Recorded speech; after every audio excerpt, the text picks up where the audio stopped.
Good morning students. हम पढ़ रहे हैं चैप्टर सेकंड, प्रवास, प्रकार, कारण और परिणाम। सबसे पहले समझेंगे कि प्रवास किसे कहते हैं।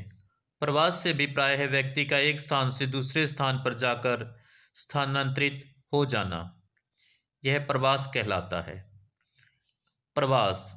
आप भारत में जनगणना से पहले ही परिचित हैं। इसमें देश में प्रवास के संबंध में सूचना होती है।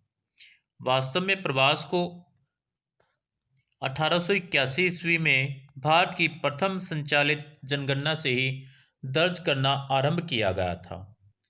इन आंकड़ों को जन्म के स्थान के आधार पर दर्ज किया गया था, अर्थात व्यक्ति का जन्म कहाँ पे हुआ है।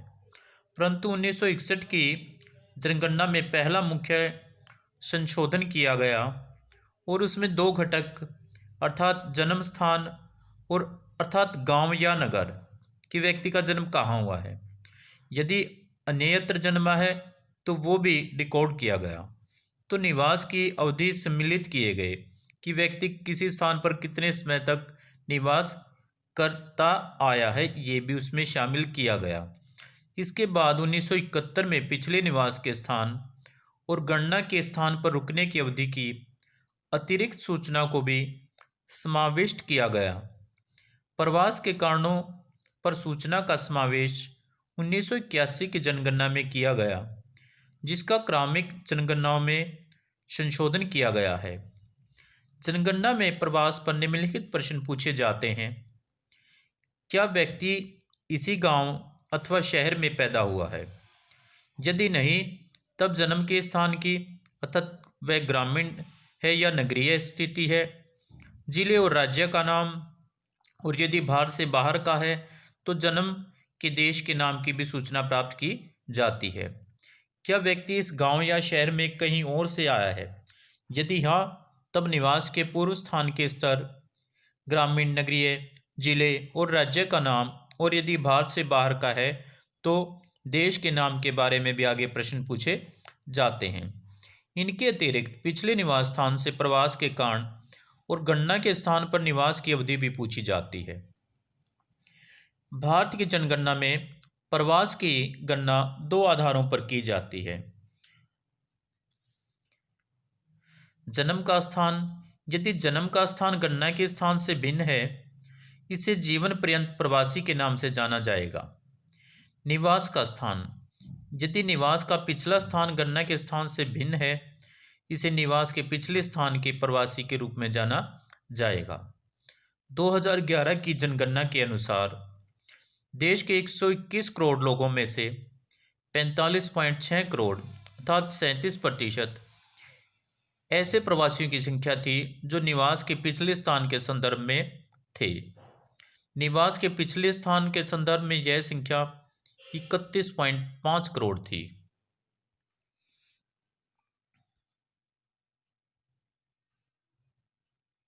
भारतीय प्रसार। औपनिवेशिक काल, ब्रिटिश काल के दौरान अंग्रेजों द्वारा उत्तर प्रदेश और बिहार से मॉरिशस, कैरेबियन द्वीपों, फिजी और दक्षिणी अफ्रीका, फ्रांसीसियों और जर्मनों द्वारा रियूनियन द्वीप, ग्वाडेलोप, मार्टिनिक और सूरीनाम में फ्रांसीसी तथा डच लोगों और पुर्तगालियों द्वारा गोवा, दमन और दीव से अंगोला, मोजाम्बिक व अन्य देशों में करारबद्ध करके लाखों श्रमिकों को रोपण कृषि में काम करने के लिए भेजा जाता था। ऐसे सभी प्रवास भारतीय उत्प्रवास अधिनियम गिरमिट एक्ट नामक समयबद्ध अनुबंध के तहत आते थे। फिर भी इन करार मजदूरों के जीवन की दशाएं दासों से बेहतर नहीं थी। प्रवासियों की दूसरी तरंग ने नवीन समय में व्यवसायियों, शिल्पियों, व्यापारियों और फैक्ट्री मजदूरों के रूप में आर्थिक अवसरों की तलाश में निकटवर्ती देशों Thailand, Malaysia, Singapore, Indonesia, Brunei इत्यादि देशों में व्यवसाय के लिए गए और यह प्रवृत्ति अब भी जारी है। 1970 के दशक में पश्चिम एशिया में हुई सहसा तेल वृद्धि द्वारा जनित श्रमिकों की मांग के कारण भारत के अर्धकुशल और कुशल श्रमिकों का नियमित बाह्य प्रवास हुआ। किस लिए गए? क्योंकि वहाँ पे उनको श्रम मिल रहा था। कुछ बाह्य प्रवास उद्यमियों, भंडार मालिकों, व्यवसायियों का भी पश्चिमी देशों में प्रवास हुआ है। प्रवासियों की तीसरी तरंग में डॉक्टरों, अभियंताओं, इंजीनियरों, सॉफ्टवेयर अभियंताओं, प्रबंधन परामर्शदाताओं, वित्तीय विशेषज्ञों, संचार माध्यम से जुड़े व्यक्तियों और अन्य इनमें समाविष्ट थे, जिन्होंने संयुक्त राज्य America, Canada, United kingdom, Australia, New Zealand और जर्मनी इत्यादि में प्रवास किया। इन व्यवसायियों ने सर्वाधिक शिक्षित, उच्चतम अर्जन करने वाले और सफलतम समूह में से एक होने की विशिष्टता का आनंद लिया। उदारीकरण के पश्चात 90 के दशक में शिक्षा और ज्ञान आधारित भारतीय उत्प्रवासियों ने भारतीय प्रसार को विश्व के सर्वाधिक शक्तिशाली प्रसार में से एक बना दिया। इन सभी देशों में भारतीय प्रसार अपने देशों के विकास में महत्वपूर्ण भूमिका निभा रहे हैं।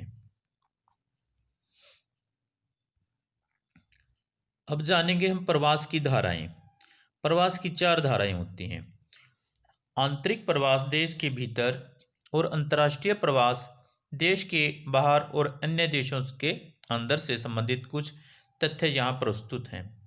आंतरिक प्रवास के अंतर्गत 4 धाराओं की पहचान की गई है। ग्रामीण से ग्रामीण,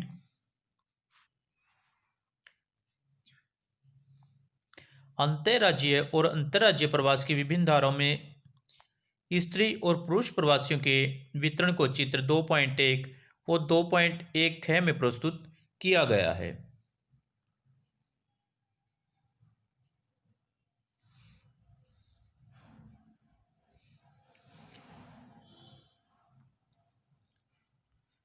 इस बात का स्पष्ट साक्ष्य है कि दोनों प्रकार के प्रवासों में थोड़ी दूरी के ग्रामीण से ग्रामीण प्रवास की धाराओं में स्त्रियों की संख्या सबसे ज़्यादा है। इसके विपरीत आर्थिक कारणों की वजह से अंतर्राज्यीय प्रवास ग्राम से नगर धारा में पुरुष सर्वाधिक हैं। आंतरिक प्रवास की इन धाराओं के अतिरिक्त भारत में पड़ोसी देशों से आप्रवास और उन देशों की भारत से उत्प्रवास भी हुआ है।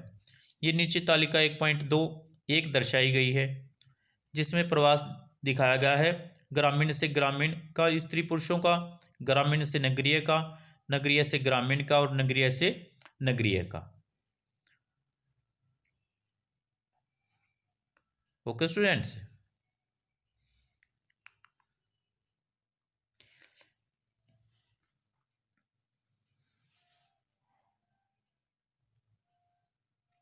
ग्रामीण से नगरीय, नगरीय से नगरीय, नगरीय से ग्रामीण भारत में 2011 के दौरान पिछले निवास के आधार पर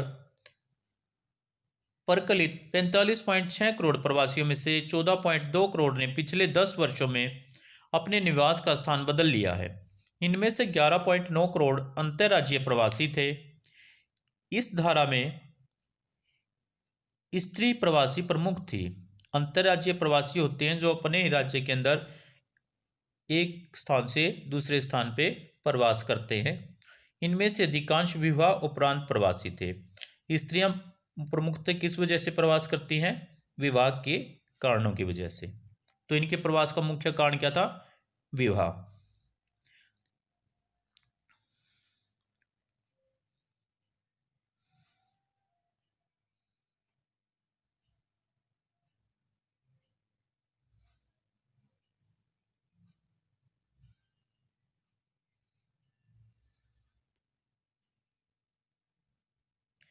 प्रवास में स्थानिक भिन्नताएं भी हैं। महाराष्ट्र, दिल्ली, गुजरात और हरियाणा जैसे राज्य, उत्तर प्रदेश, बिहार, राजस्थान इत्यादि जैसे अन्य राज्यों से प्रवासियों को आकर्षित करते हैं। प्रवासियों में महाराष्ट्र का सूची में प्रथम स्थान है। इसके बाद दिल्ली, गुजरात और हरियाणा आते हैं। दूसरी ओर उत्तर प्रदेश और बिहार के वे राज्य हैं जहाँ से सबसे ज़्यादा उत्प्रवासियों की संख्या सर्वाधिक है। महाराष्ट्र में सबसे ज़्यादा लोग उत्प्रवास करते हैं। और सबसे ज़्यादा उत्प्रवासी आते हैं उत्तर प्रदेश से।